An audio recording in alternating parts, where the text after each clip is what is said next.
ಬೆಂಗಳೂರಿನ ಬಿಬಿಎಂಪಿ ಎಷ್ಟು ಅಧ್ವಾನದ ಕೆಲಸಗಳನ್ನು ಮಾಡುತ್ತೆ ಅನ್ನೋದಕ್ಕೆ ನಮ್ಮ ಈ ಟಾಯ್ಲೆಟ್ ಒಂದು ನಿದರ್ಶನ. ನಾವು ಕೆಂಗೇರಿ ಉಪನಗರದ ಪಾರ್ಕ್ ಅಲ್ಲಿ ಇದೀವಿ. ಇದು 1.5 ಕಿಲೋಮೀಟರ್ ಉದ್ದದ ಒಂದು ದೊಡ್ಡ ಪಾರ್ಕ್.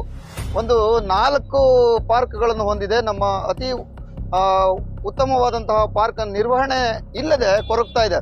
ಯಾಕೆಂದ್ರೆ ಇಲ್ಲಿನ ಅಧಿಕಾರಿಗಳು ಬೇಜವಾಬ್ದಾರಿ ಮತ್ತು ಕಿವುಡುತನ ಪ್ರದರ್ಶಿಸ್ತಾ ಇದ್ದಾರೆ. ಮತ್ತೆ ಸರ್ಕಾರಗಳು ಸಹ ಸ್ಥಳೀಯ ಸಂಸ್ಥೆ ಚುನಾವಣೆಗಳನ್ನು ನಡೆಸಿದೆ, ಬಿಬಿಎಂಪಿ ಚುನಾವಣೆ ನಡೆಸಿದೆ, ಬಿಬಿಎಂಪಿ ಮೆಂಬರ್ ಇಲ್ಲದೆ ಯಾರು ದಿಕ್ಕು ಯಾರು ದಿವಾಣಿ ಅಂತಾನೆ ಕಾಣಿಸ್ತಾ ಇಲ್ಲ.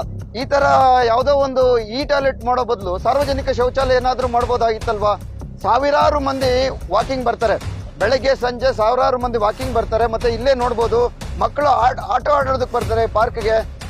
ಸಾವಿರಾರು ಮಂದಿ ದಿನ ಪ್ರತಿನಿತ್ಯ ಬರುವಂತ ಒಂದು ಪಾರ್ಕ್ ಅಲ್ಲಿ ಒಂದು ಸುಸಜ್ಜಿತವಾದಂತಹ ಶೌಚಾಲಯ ಇಲ್ಲದೆ ಎಲ್ಲರೂ ತಪ್ಪತಪ್ಪಿಸುವಂತಾಗಿದೆ. ಸ್ವಚ್ಛ ಭಾರತ ಅಂತ ಪಡ್ಕೊಂತಾರೆ ಮೋದಿ. ಆದರೆ ಇದು ಸ್ವಚ್ಛ ಭಾರತ ಅಲ್ಲ, ಅದು ಗಲೀಜು ಭಾರತ ಅಂತ ಹೇಳ್ಬೋದು. ಏನು ಅಷ್ಟು ಮಟ್ಟಿಗೆ ಎಲ್ಲಿ ಯಾವುದೇ ಒಂದು ಪಾರ್ಕ್ ಹೋದ್ರೂ ಬಾತ್ರೂಮ್ ಪ್ರಾಬ್ಲಮ್ಮು. ಮನುಷ್ಯನಿಗೆ ಬೇಕಾಗಿರೋದು ಫಸ್ಟು ಬಾತ್ರೂಮು. ಅದೇ ಸರಿ ಮಾಡೋಕ್ಕೆ ಆಗಲ್ಲ ಯೋಗಿಸಿಲ್ಲ ಅಂದಮೇಲೆ ಅವರವರು ಅಧಿಕಾರಿ ಆಗಲಿ ಅದನ್ನು ನಿರ್ವಹಣೆ ಮಾಡೋದು MLA ಆಗಲಿ ಸ್ವಲ್ಪ ಗಮನ ಇರಬೇಕು. ಬರೀ ಸಂಬಳ ತಗೊಂಡು ಕೆಲಸ ಮಾಡ್ಕೊಂಡು ಹೋಗೋದಲ್ಲ. ಏನು ನಾವು ಸಂಬಳ ತಗೊಳ್ಳೋದಕ್ಕೆ ಏನು ಕೆಲಸ ಮಾಡ್ತೀವಿ ಅಂತ ಅದು ಒಂದು ನೆನಪಿರ್ಬೇಕು. ಇದು ಹೆಸರಿಗೆ ಮಾತ್ರ ಈ ಟಾಯ್ಲೆಟ್ ಅಂತ, ಬಟ್ ಯಾರು ಯೂಸ್ ಮಾಡೋಕ್ಕಾಗಲ್ಲ. ಗೌರ್ಮೆಂಟ್ ಅವ್ರು ಏನಂದ್ರೆ ತೋರಿಸಿದ್ದಾರೆ, ನಾವು ಟಾಯ್ಲೆಟ್ ಮಾಡಿದೀವಿ, ಪಾರ್ಕಲ್ಲಿ ಬರೋ ಜನಗಳಿಗೆ ಸೌಕರ್ಯ ಒದಗಿಸಿದೀವಿ. ಪಾರ್ಕಲ್ಲಿ ಬರೋರಿಗೆ ಏನು ಇಲ್ಲಿ ಸೌಕರ್ಯಗಳಿದೆ.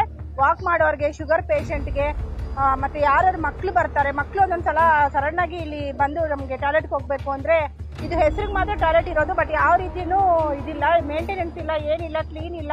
ಸೊಳ್ಳೆ ಕಾಟ ಅಂತೂ ತುಂಬಾ ಇದೆ. ಬಟ್ ಇದು ವೆಚ್ಚ ಆಗ್ತಾ ಇರೋದು ಇದು ಹೆಸರಿಗೆ ಮಾತ್ರ ನಮ್ಗೆ ಮಾಡಿದಾರಂದ್ರೆ ಇದ್ರದ್ದು ನಾವು ಟ್ಯಾಕ್ಸ್ ಪೇ ಮಾಡೋದು ದುಡ್ಡೆಲ್ಲ ಎಲ್ಲಿ ಹೋಗುತ್ತೆ, ಯಾರು ತಿಂತಾ ಇದಾರೆ ಅಂತ ಗೊತ್ತಿಲ್ಲ. ಜನಗಳವರೆಗೆ ತಲುಪ್ತಾನೆ ಇಲ್ಲ. ಹೆಸರಿಗೆ ಮಾತ್ರ ಓಡಾಡ್ಬೇಕು, ಪಾರ್ಕ್ ಅಂತ ಬರಬೇಕು ಅಷ್ಟೇ ಆಗಿದೆ. ನಾವು ಪಾರ್ಕ್ಗೆ ಬಂದು ಆರೋಗ್ಯ ಅಂತೂ ಸಂಪಾದನೆ ಮಾಡಲ್ಲ, ಅನಾರೋಗ್ಯನೇ ಸಂಪಾದನೆ ಮಾಡ್ಕೊಂಡು ಹೋಗ್ಬೇಕು. ಇದು ಅವ್ಯವಸ್ಥೆನ ದಯವಿಟ್ಟು ನಾವು ಕೇಳ್ಕೊಂತಾ ಇದೀವಿ, ಆಗ್ರಹ ಮಾಡ್ತಾ ಇದೀವಿ, ಇದನ್ನ ಸರಿಪಡಿಸಿ ಅಂತ.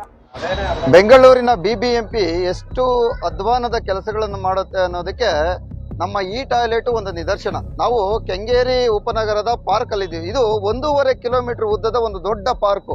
ಒಂದು 4 ಪಾರ್ಕ್ಗಳನ್ನು ಹೊಂದಿದೆ. ನಮ್ಮ ಅತಿ ಉತ್ತಮವಾದಂತಹ ಪಾರ್ಕ್ ನಿರ್ವಹಣೆ ಇಲ್ಲದೆ ಕೊರಗ್ತಾ ಇದೆ.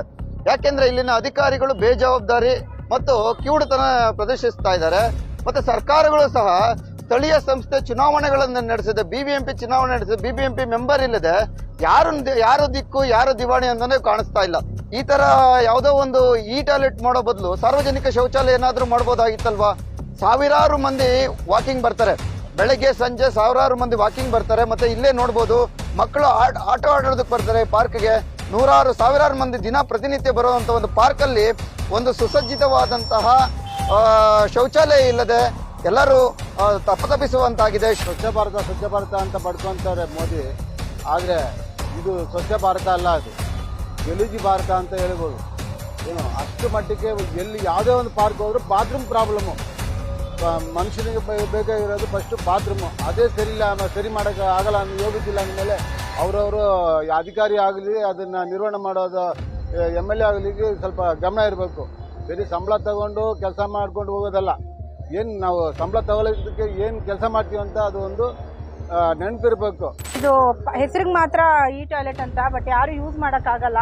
ಗೌರ್ಮೆಂಟ್ ಅವ್ರು ಏನಂದ್ರೆ ತೋರಿಸಿದ್ದಾರೆ, ನಾವು ಟಾಯ್ಲೆಟ್ ಮಾಡಿದೀವಿ, ಪಾರ್ಕಲ್ಲಿ ಬರೋ ಜನಗಳಿಗೆ ಸೌಕರ್ಯ ಒದಗಿಸಿದೀವಿ. ಪಾರ್ಕಲ್ಲಿ ಬರೋರಿಗೆ ಏನು ಇಲ್ಲಿ ಸೌಕರ್ಯಗಳಿದೆ. ವಾಕ್ ಮಾಡೋರಿಗೆ, ಶುಗರ್ ಪೇಷಂಟ್ಗೆ, ಮತ್ತೆ ಯಾರ್ಯಾರು ಮಕ್ಳು ಬರ್ತಾರೆ, ಮಕ್ಳು ಒಂದೊಂದ್ಸಲ ಸಡನ್ ಆಗಿ ಇಲ್ಲಿ ಬಂದು ನಮಗೆ ಟಾಯ್ಲೆಟ್ಗೆ ಹೋಗ್ಬೇಕು ಅಂದ್ರೆ ಇದು ಹೆಸರಿಗೆ ಮಾತ್ರ ಟಾಯ್ಲೆಟ್ ಇರೋದು, ಬಟ್ ಯಾವ ರೀತಿಯೂ ಇದಿಲ್ಲ, ಮೇಂಟೆನೆನ್ಸ್ ಇಲ್ಲ, ಏನಿಲ್ಲ, ಕ್ಲೀನ್ ಇಲ್ಲ. ಸೊಳ್ಳೆ ಕಾಟ ಅಂತೂ ತುಂಬಾ ಇದೆ. ಬಟ್ ಇದು ವೆಚ್ಚ ಆಗ್ತಾ ಇರೋದು ಇದು ಹೆಸರಿಗೆ ಮಾತ್ರ ನಮ್ಗೆ ಮಾಡಿದಾರಂದ್ರೆ ಇದ್ರದ್ದು ನಾವು ಟ್ಯಾಕ್ಸ್ ಪೇ ಮಾಡೋದು ದುಡ್ಡೆಲ್ಲ ಎಲ್ಲಿ ಹೋಗುತ್ತೆ, ಯಾರು ತಿಂತಾ ಇದಾರೆ ಅಂತ ಗೊತ್ತಿಲ್ಲ. ಜನಗಳವರೆಗೆ ತಲುಪ್ತಾನೆ ಇಲ್ಲ. ಹೆಸರಿಗೆ ಮಾತ್ರ ಓಡಾಡ್ಬೇಕು, ಪಾರ್ಕ್ ಅಂತ ಬರಬೇಕು ಅಷ್ಟೇ ಆಗಿದೆ. ನಾವು ಪಾರ್ಕ್ಗೆ ಬಂದು ಆರೋಗ್ಯ ಅಂತೂ ಸಂಪಾದನೆ ಮಾಡಲ್ಲ, ಅನಾರೋಗ್ಯನೇ ಸಂಪಾದನೆ ಮಾಡ್ಕೊಂಡು ಹೋಗ್ಬೇಕು. ಇದು ಅವ್ಯವಸ್ಥೆನ ದಯವಿಟ್ಟು ನಾವು ಕೇಳ್ಕೊಂತಾ ಇದೀವಿ, ಆಗ್ರಹ ಮಾಡ್ತಾ ಇದೀವಿ, ಇದನ್ನ